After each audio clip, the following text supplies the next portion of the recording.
3 in the morning at a dispatch center has its own kind of silence. The room isn't dark.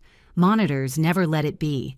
But the world outside feels asleep, and every sound inside is sharp.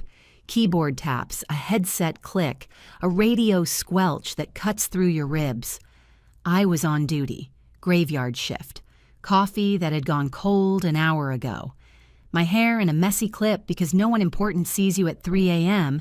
except people having the worst moment of their lives. At home, my 7-year-old Lily was asleep in her unicorn pajamas. The babysitter, Marin, was on the couch with the baby monitor on low, waiting for my shift to end. That's how my life worked. Single mom math. Nights were bills. Bills were daycare. Daycare was survival. Then a high-priority call hit my screen. Not the kind you lean back and take your time with. While my training snapped on automatically, hands moving before my thoughts caught up. I routed units, I pushed the protocol buttons, I read the script. I kept my voice calm and flat because panic is contagious, and I refuse to spread it. Okay, I'm sending help. Stay on the line. While my fingers flew, the CAD window populated in pieces, caller info, notes, and then the address line finalized. And my stomach dropped so hard I actually felt it in my throat. It was my address. For half a second, my brain tried to reject it. Like the system had grabbed the wrong file, like some typo could explain why the map highlight sat exactly on my street. But the numbers were right. The unit number, the cross street, the little blue dot centered over my home, where my daughter was. And I kept my voice steady in my headset because the caller was still talking, and the radio channel was live, and the room around me didn't stop just because my life had been sliced open. But my hands started to feel cold. I stared at the call notes again, read them slower. Not because I didn't understand, because I needed to make sure I wasn't hallucinating. High priority, immediate response, multiple units. The kind of response that arrives loud and fast, the kind of response that could terrify a child and a babysitter who have no idea what's coming. I didn't have the luxury of emotion. I had 15 seconds to do the next right thing. I hit my supervisor line. "Deb," I said quietly, keeping my voice down so other callers wouldn't hear. "I need you." Deborah Hunt was the night supervisor, mid-50s, calm voice, no patience for nonsense. Then she was at my console in seconds, reading over my shoulder. "What is it?" I pointed with my pen because my fingers didn't want to touch the screen. "My address," I said. "My house." Deb's face changed, just a flicker. Then she went fully professional. "Okay," she said. "You stay on the line. Don't say anything you can't take back. I'm pulling the recording flag." I swallowed hard and listened to the caller again. The voice was careful, slightly distorted, trying to sound like someone else, trying to sound like a stranger. But I'd grown up with my sister's voice. I'd heard it sweet, I'd heard it cruel, I'd heard it pretending to cry at exactly the right time. And even wrapped in that disguise, I heard the same rhythm under it, the same little pause before certain words, the same habit of over-explaining when she wanted to sound believable.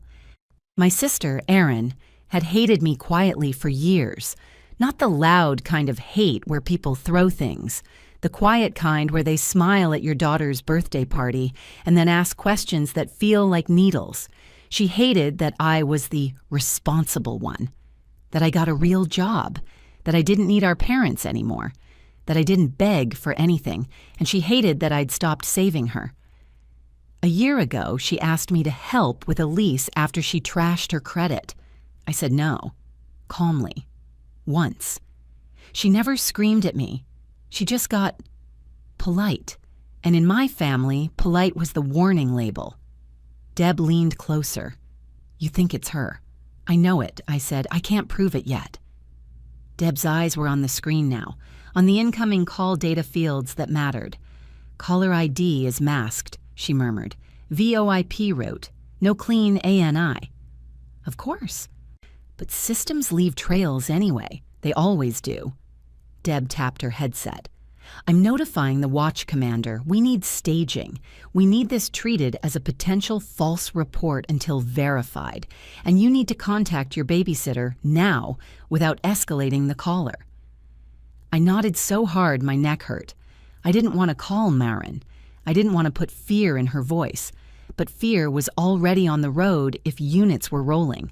I kept the caller talking in my ear with short, steady prompts.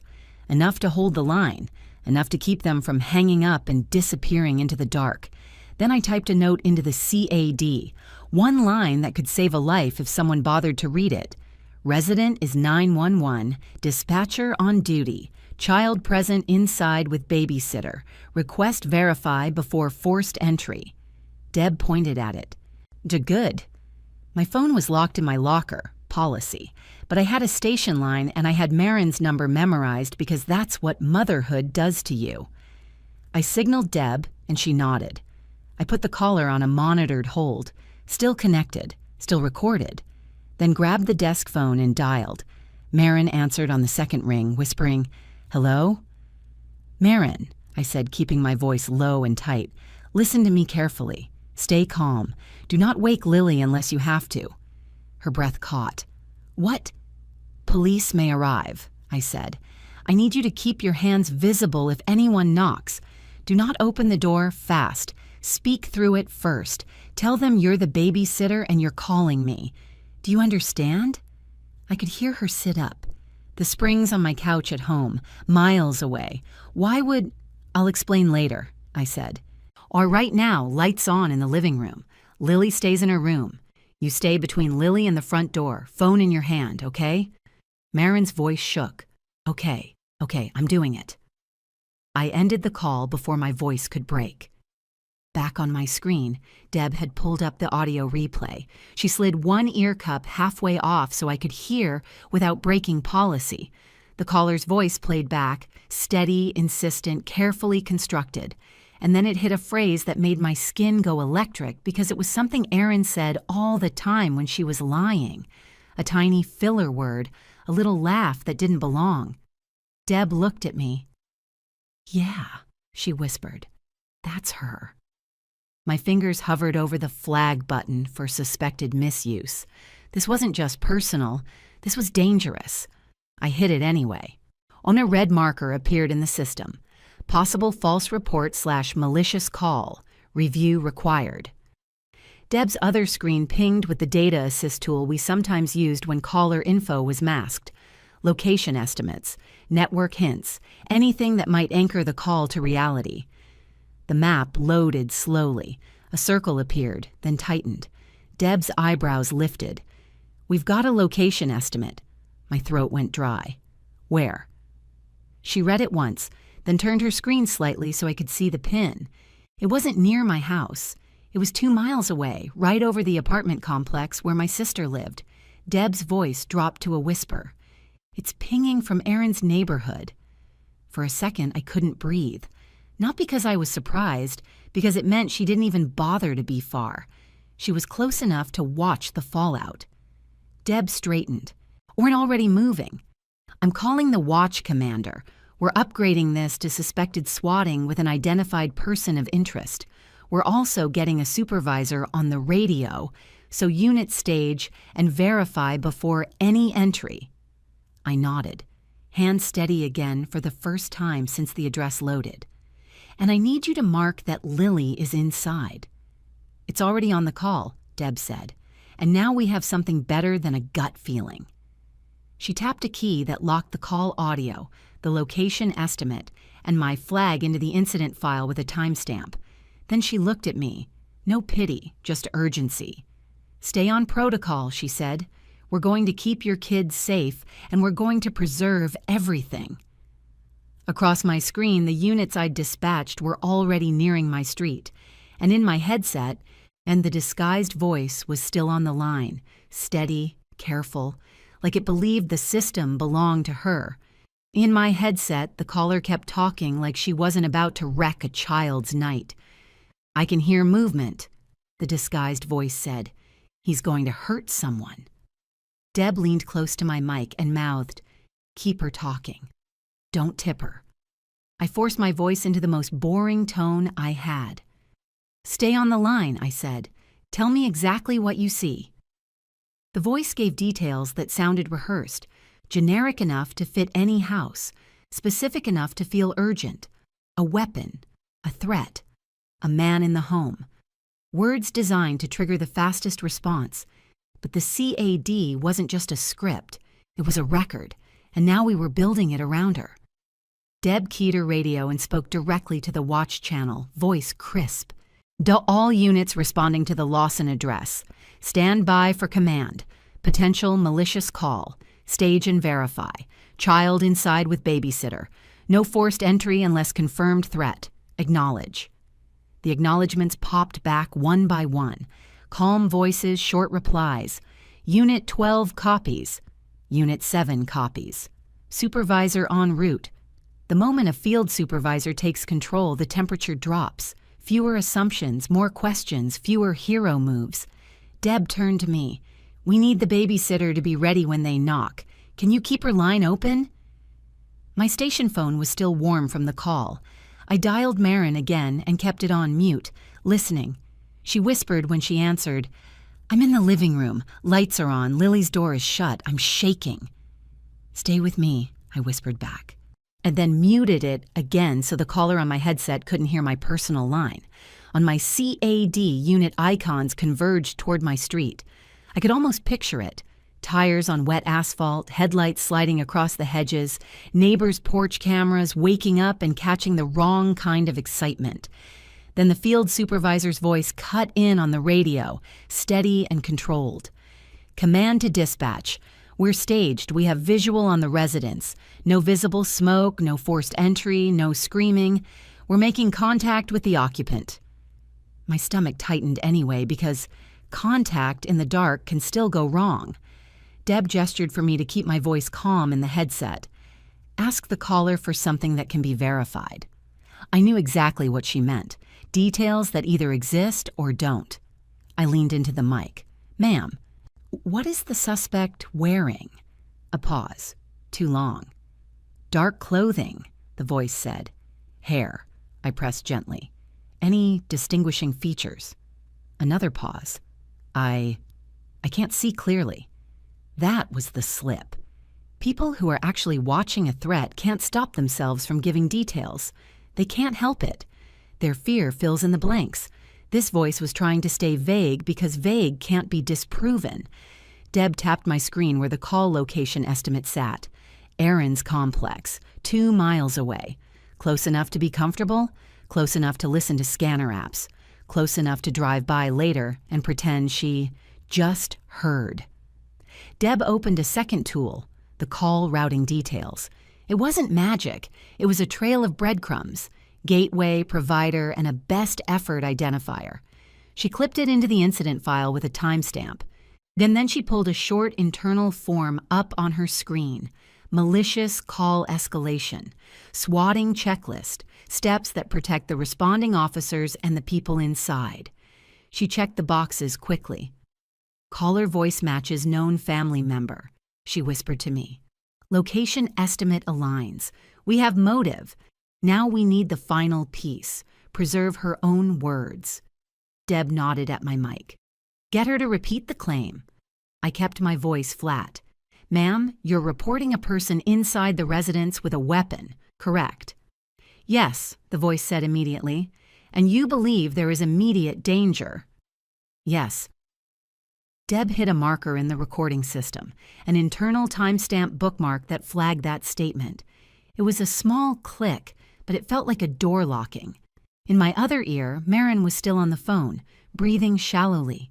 Then the radio crackled again. "Command to dispatch," the supervisor said. "We have contact with babysitter, female adult, cooperative, child present, no male inside, no threat observed." My eyes blurred for half a second. Relief hit so hard it made me dizzy, but relief doesn't end a swatting call. It just shifts the danger from the house to the paper trail. Deb leaned toward the mic. "Tell the caller units are on scene and you need her to stay available." I did. "Units are arriving. Stay on the line." The disguised voice hesitated. I heard it, an actual fracture in the performance. Okay, she said too quick. Deb's eyes narrowed. She's about to hang up. I kept my tone calm. Ma'am, I need you to confirm your name for the responding officer. A pause.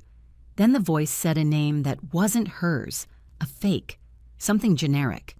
Deb didn't look surprised. She clicked another marker. Got it, she mouthed. The supervisor's voice returned. Command to dispatch. We're clearing the residence. We believe this is a false report, requesting callback information and recording preservation. Deb answered immediately. Copy. Recording preserved. Callback number available. We have a location estimate consistent with a person of interest. Stand by. Then the disguised voice in my headset changed tone. Subtle, but I heard it.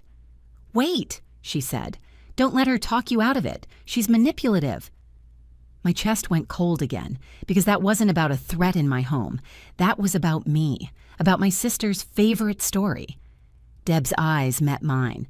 She'd heard it too, and in that moment, even through disguise, Erin's voice sounded less like a stranger and more like what she really was, someone trying to weaponize the system because she couldn't win any other way. Ma'am, I said softly, units have made contact. If this is a false report, it's a crime. Do you understand? Silence, then a click. She hung up, but she couldn't unsay what she'd already said.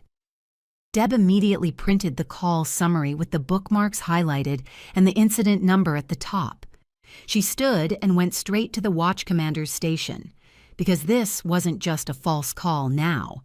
It was a targeted swatting attempt against a dispatcher, while her child was inside, and we had a location estimate pointing to Erin's neighborhood, plus a callback number we were about to verify.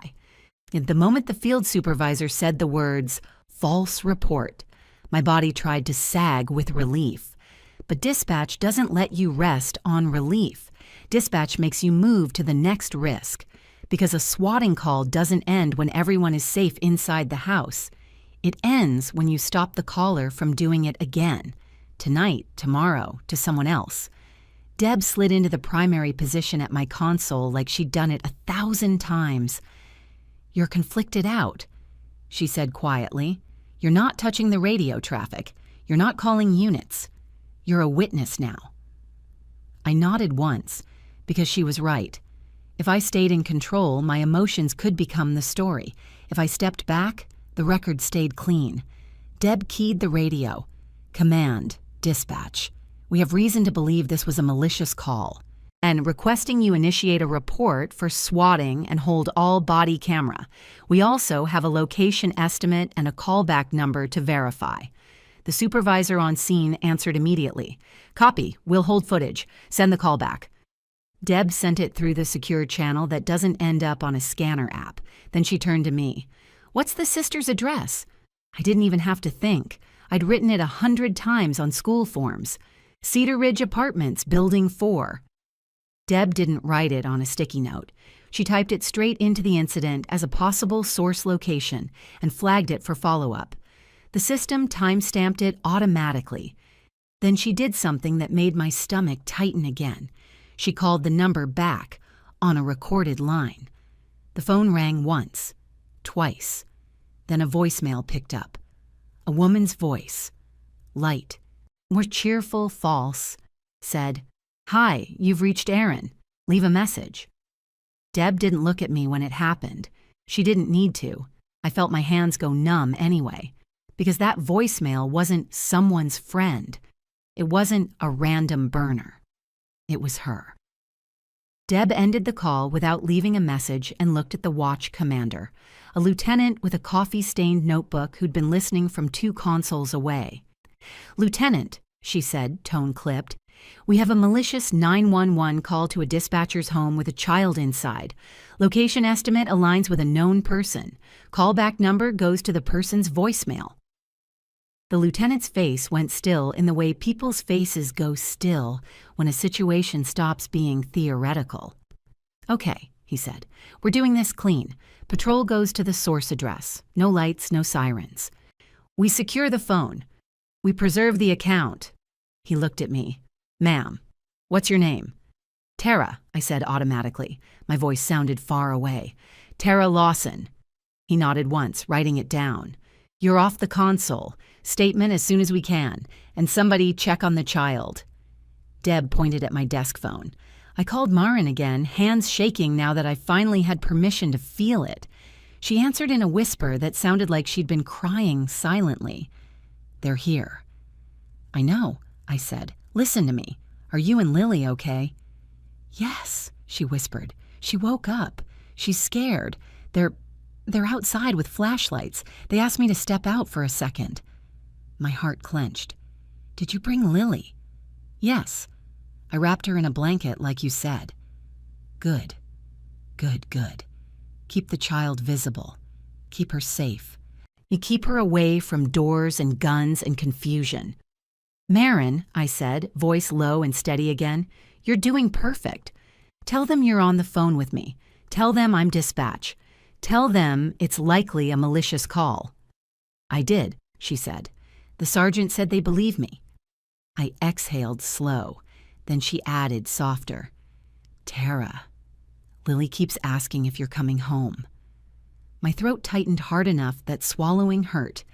Tell her I'm working. Tell her Mommy's safe. And tell her she did exactly what Mommy taught her. Stay in her room unless Maren says, okay? Maren's breath hitched. Okay. I ended the call and sat back, staring at my screen even though Deb had taken my headset. In dispatch, you don't get to go home when your life is on fire. You stay where the records are. On a nearby monitor, and the system updated with an internal note from the field supervisor at my house. No threat.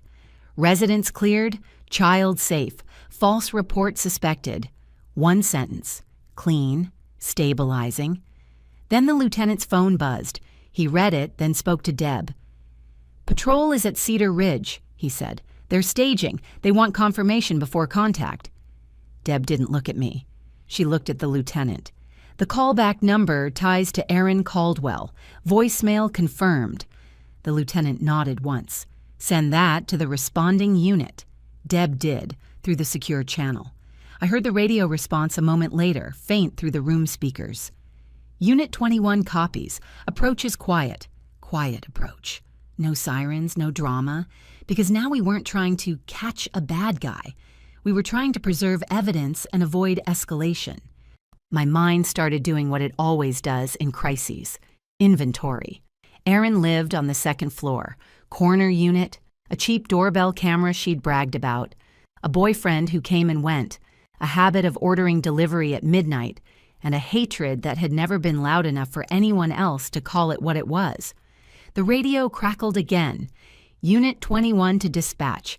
We're at the source building. We have eyes on the unit, requesting a supervisor and an investigator for a possible swatting suspect. The lieutenant leaned in. Approved. Supervisor en route. Handle as an active false report investigation. Then Deb did the smartest, most boring thing in the world.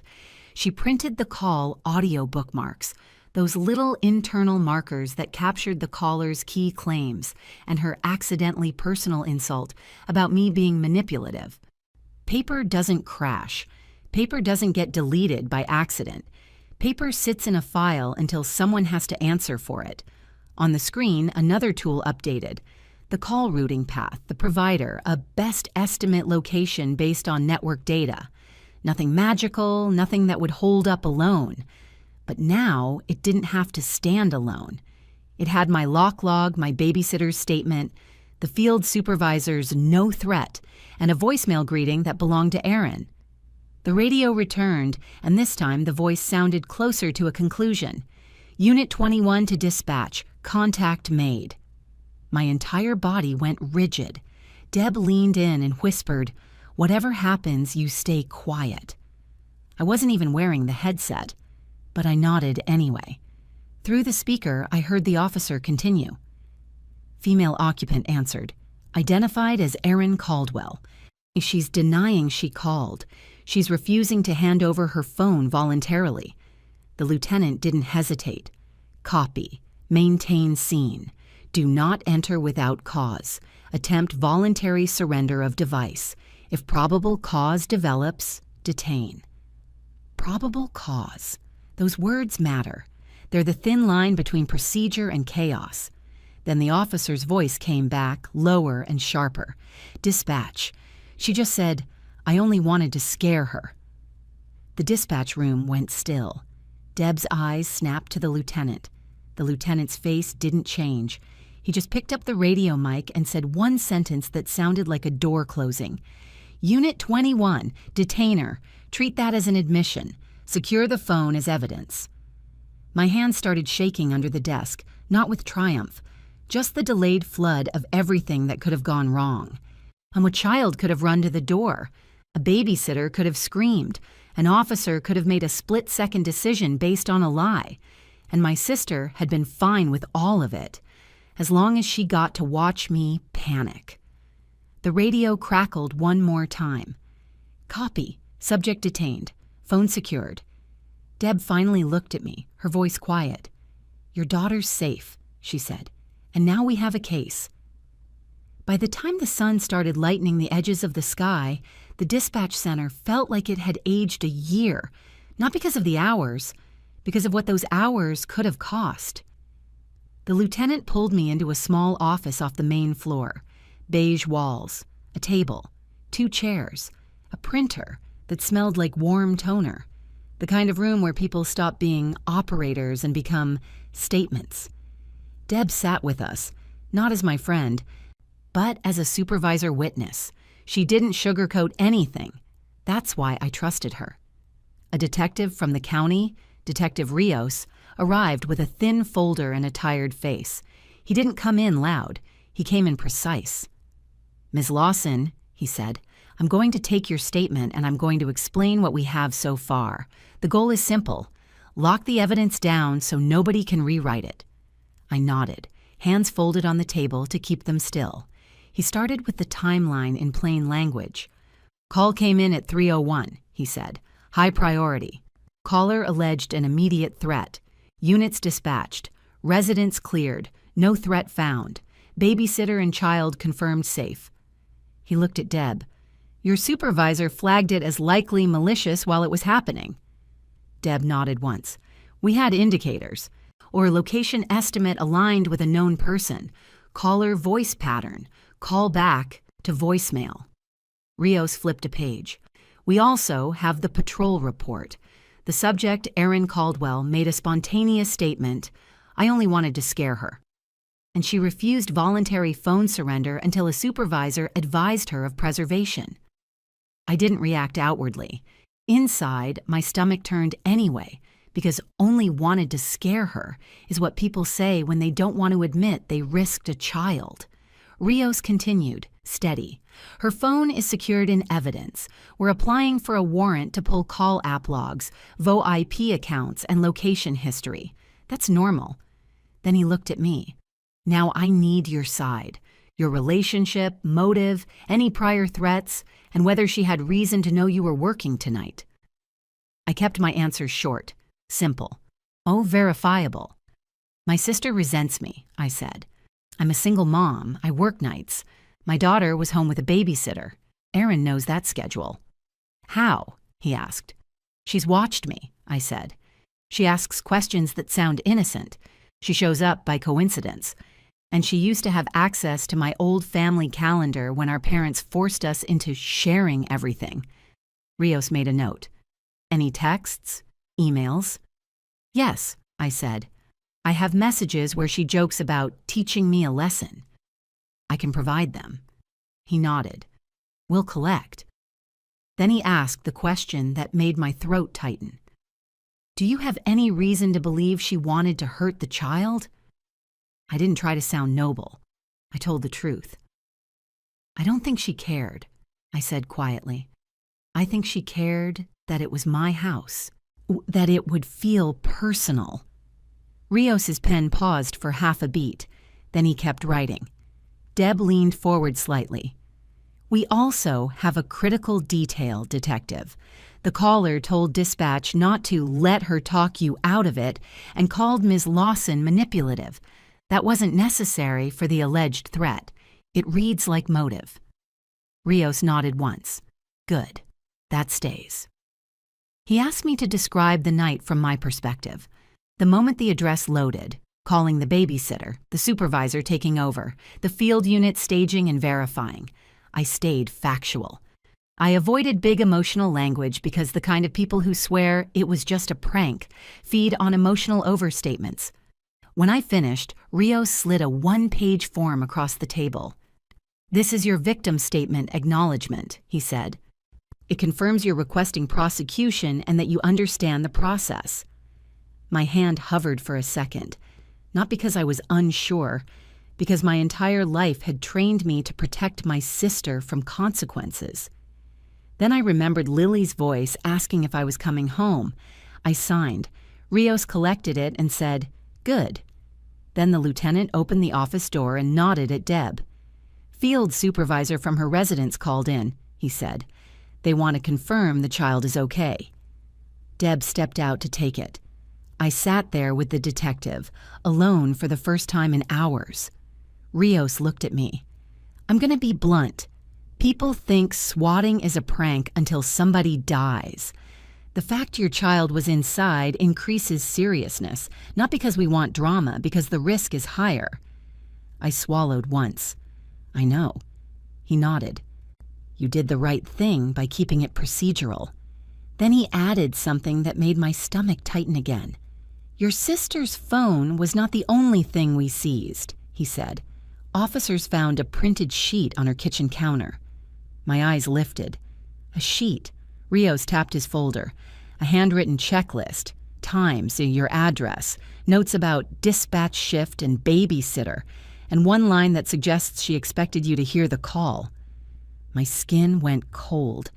Because swatting wasn't just about frightening me. It was about making sure I listened to my own house being targeted through my own headset. Rios watched my face. "That's why I asked whether she knew you were on duty." I exhaled slowly. She wanted it to feel intimate. Rios nodded once. "Exactly." The door opened and Deb returned, face tight. "Lily's okay," she said quietly. Marin kept her calm. Patrol explained it was a false call. They're letting them go back inside. Relief hit me hard enough that my eyes burned, but I didn't cry yet. Not here. Rios stood. "Next step is arraignment. With the admission and the evidence, the DA may request conditions. No contact, no proximity to your residence, and no use of emergency services to harass. No contact. That was the door I needed." Then my phone buzzed. Personal phone, now that I was off console. Marin again. I answered. "Marin?" My voice cracked. "Tara," she whispered. "There's something else." My stomach clenched. "What?" She took a breath. "When the officers first knocked, Lily said, 'Is it Aunt Erin again?' The words hit like ice water, because it meant my sister had tried something before, or at least made my child believe she could. Rios's eyes narrowed. "Don't say that again." I repeated it, slow. And in that moment, the case stopped being about one call. It became about pattern and prevention. Lily's small voice, "Is it Aunt Erin again?" kept replaying in my head all the way home. Not because it was dramatic, because it was practical. Kids don't invent pattern. They absorb it. When I finally walked through my front door at a little after 7, the house smelled like sleep and warm cereal. Marin had made Lily breakfast and left the blinds half open so the morning light felt gentle instead of exposed. Lily ran to me so hard she almost tripped over her own socks. "Mom!" she cried, wrapping her arms around my waist like she was anchoring me to the floor. I dropped to my knees and held her tight. I didn't say it's fine. I didn't lie. "I'm here," I whispered into her hair. "You're safe." She pulled back and searched my face. "Why did the police come?" I looked at Marin, then back at Lily. "Someone told a lie," I said simply, "and the police had to check." Lily's lip trembled. Was it Aunt Erin? My throat tightened again, but I kept my voice steady. "The grown-ups are handling it." Marin set a folder on my kitchen counter. She'd done exactly what I asked her to do, even after the fear. "It's all here," she said softly. "The officer gave me his card and the incident number, and I wrote down everything I remembered." I picked up the card, then the small handwritten page. Time. What was said. Who stood where. What Lily asked. Not perfect, but honest. And then I called Nadia, my attorney, because a no-contact order isn't just a feeling, it's a filing. Nadia answered on the second ring like she'd already been awake waiting. "Tell me you're home." "I'm home," I said. "Lily's safe." "Good," she replied. "Now tell me what you have." I didn't give her emotion, I gave her facts. The swatting report number, the detective's name, the admission, the phone seized, the checklist found, the line Lily said. Nadia went quiet for a beat, then said, "We're moving fast." "Fast how?" I asked. "In 2 directions," she said. "Criminal. We support the DA's request for conditions at arraignment. No contact, no proximity, no third-party harassment. Civil. We file for an emergency protective order on your behalf, using the police report and the child in home risk." I exhaled slowly. "Okay." Nadia's tone stayed grounded. "You don't have to be brave. You just have to be consistent. Save every message. Don't respond. Don't let anyone mediate." I looked down at Lily, who was tracing circles on my sleeve with her finger like she was trying to calm herself. "I won't." 2 days later, I sat in a small courtroom that smelled like paper and floor polish. Not the dramatic kind, the procedural kind. The prosecutor stood at the front with a thin file. Aaron sat at a table in a borrowed blazer, hair brushed, face pale in the way people get when they realize their performance doesn't matter anymore. Our parents were there, of course they were, sitting behind her like they could still wrap her in protection if they stared hard enough. The judge read the summary with the same bored precision he'd use for any case. "High priority false report," he said. "Targeted address, child present, defendant admission recorded by responding officer. Odd device seized. Evidence pending." He looked up. "Ms. Caldwell, do you understand the seriousness of a swatting incident?" Erin tried to speak with that careful voice she used when she wanted to sound harmless. "It was just a prank," she said. "I didn't think—" The judge cut her off calmly. "A prank is a joke. This involved armed officers responding at 3 a.m. to a home with a child inside." Erin swallowed hard. "I only wanted to scare her." The prosecutor didn't gloat. He simply said, "Your Honor, we request conditions. No contact with the victim, no approach within 500 feet of the victim's residence, no contact with the child, and no use of emergency services to report the victim except through counsel in a documented safety concern." The judge looked at Aaron. "Now you will comply." Then he said the words that finally felt like air returning to my lungs. "No contact means no calls, no texts, no social media, no third-party messages, no accidental encounters," he said. "If you violate, you will be remanded." A door closed. Formal, enforceable. Erin's face tightened. Not rage. Fear. Because she understood one thing. She couldn't keep touching my life if the system was watching. After court, my mother tried to intercept me in the hallway. "Tara," she said, voice pleading, "this has gone too far." Nadia stepped between us without raising her voice. "Ma'am, no contact." My mother blinked, offended. I'm her mother. Nadia didn't argue. She held up the order and the case number like a shield made of paper. "Not today." My father didn't speak. When he just watched me like he couldn't decide whether to hate me or be afraid of what records do when they're clean. That night, I went back to work. Because being a dispatcher means you don't get to avoid the sound of sirens just because your life got tangled in one. But something was different. My supervisor had moved my home address out of public employee lookup databases where possible. The department helped me put a confidentiality flag on my records. My smart lock codes were reset. My cameras were upgraded.